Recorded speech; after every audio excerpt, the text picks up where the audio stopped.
Hi, everybody. Welcome to this week's Coaching Minute.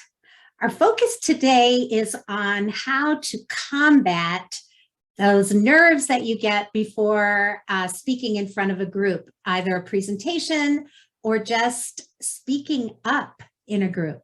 So I'll give you 3 tips that are game changers for the next time that you might be asked to present or that you know you have a presentation coming up. The first and most important thing is advice that was given to me, and that is to focus on the message and not the messenger. So that amazing advice was given to me by somebody named Juan L. Teagues from Texas when I was learning to become a professional speaker. So here's what happens with our minds and our psyche when we are in front of a group. So our inner judge comes out and is looking at us from the outside. And that's what you want to put a stop to. So that part of you is not welcome in your presentation.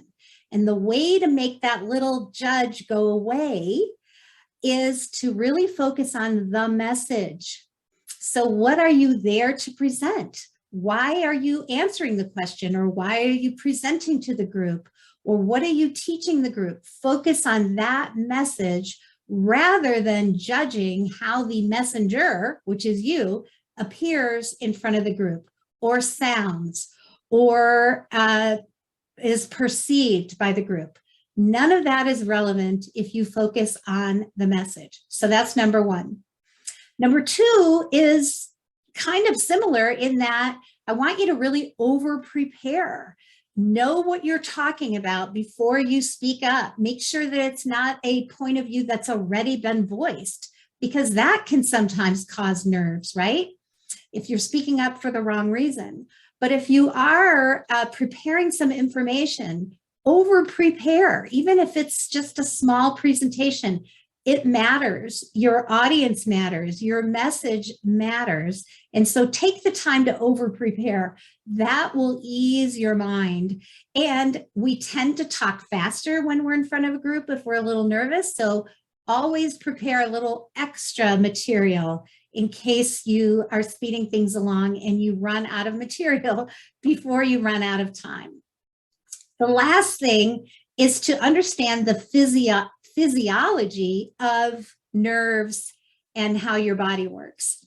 So first of all, if you do get nervous, you get a little dry mouth, you get a little shaky, understand that it's just adrenaline, right? It's just an adrenaline response. Your body is not going to pump out adrenaline for 45 minutes. It's going to pump out adrenaline for 45 seconds. And so if you can just understand that and say, oh, my hand is shaking, just adrenaline, everything's going to be fine, then you will calm down quicker. You want to really trust that you're going to have a little nervous response, and then you're going to recover and continue focusing on the message. Another little thing is just your mouth. So I learned this 100 years ago as an aerobics instructor. You want to keep a lot of moisture in your mouth, because when your mouth gets dry, you become aware of that. It makes you talk differently or funny, then that makes you nervous, and it's a whole chain reaction. So if you can just cut back maybe on the drying agents, coffee and tea are drying agents. Doesn't mean you have to go without coffee, but you don't want to just take a big swig before you go up and present. Obviously, having water nearby helps, but sometimes if your hand is shaky or something, you're a little reticent to drink from the front of the room. So I always just have a piece of gum, and I spit my gum out right before I present, and then I have the maximum amount of moisture so I can project my voice so that my message can be heard, because it is all about the message. I hope this helps, and I hope you have a great week. Thanks.